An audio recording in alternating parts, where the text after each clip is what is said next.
জনাব তারেক রহমানকে নিয়ে নোংরা স্লোগান এই ঢাকা বিশ্ববিদ্যালয়ের মাটি থেকে শিবিরের সন্ত্রাসীরা সূচনা করেছে সর্বপ্রথম জুলাইয়ের পরে। নোংরা রাজনীতি প্রচলন করতে চান? আরে ভাই, বাংলাদেশের মাটি আপনাদেরকে স্বীকার করে না। এই মাটিতে বসে বাংলাদেশ পন্থীদের উপর আপনারা আঙুল তোলেন, মাথা উঁচু করে জামাত শিবিরের রাজনীতি করার কোনো অধিকার বাংলাদেশে নাই। আপনাদের তো কোনো অধিকারই নেই। মহান মুক্তিযুদ্ধে আমাদের নারীদের উপর আপনারা অত্যাচার করেছেন, তাদের সম্মানহানি করেছেন। আমার বাংলাদেশিদেরকে আপনারা হত্যায় সহযোগিতা করেছেন। সে ইতিহাস কি মিথ্যা? কুমিল্লা টাউন হল মাঠকে কামিয়ে বলতে হবে সেই ইতিহাস কি মিথ্যা? ভাই, মিথ্যা ইতিহাস, আন্তর্জাতিকভাবে স্বীকৃত। এরা রাজাকার। কিন্তু আমরা ধৈর্য ধারণ করেছিলাম। আমরা চিন্তা করেছিলাম হয়তো সুস্থ রাজনৈতিক সংস্কৃতি প্রচলনে আপনারা ভূমিকা রাখবেন, কিন্তু আপনারা সেই নোংরামের সূচনা করেছেন। শেষ আপনাদেরকে দেখতে হবে।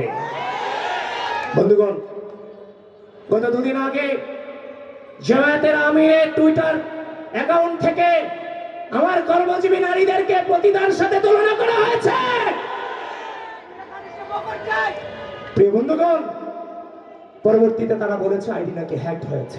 দেখেন, বিশেষজ্ঞরা বলেছে টুইটার অ্যাকাউন্ট হ্যাক করা অত সহজ নয়, কিন্তু যদি হ্যাক হয়ে থাকে তাহলে সে যদি খুব বেশি গুরুত্বপূর্ণ পার্সন হয় গোটা বিশ্বে, তার 24 থেকে 72 ঘন্টা সময় লাগে সে আইডি ফেরত পেতে, এবং নরমালি সেটা 7 থেকে 8 দিন সময় লাগে সেটাকে ব্যাক পেতে।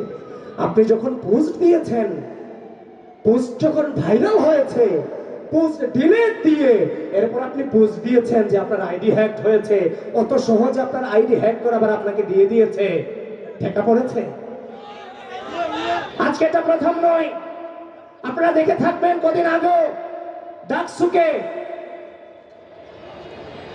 বেশ্যাদের কারখানা বলে অবহিত করেছে না জামায়াত নেতা?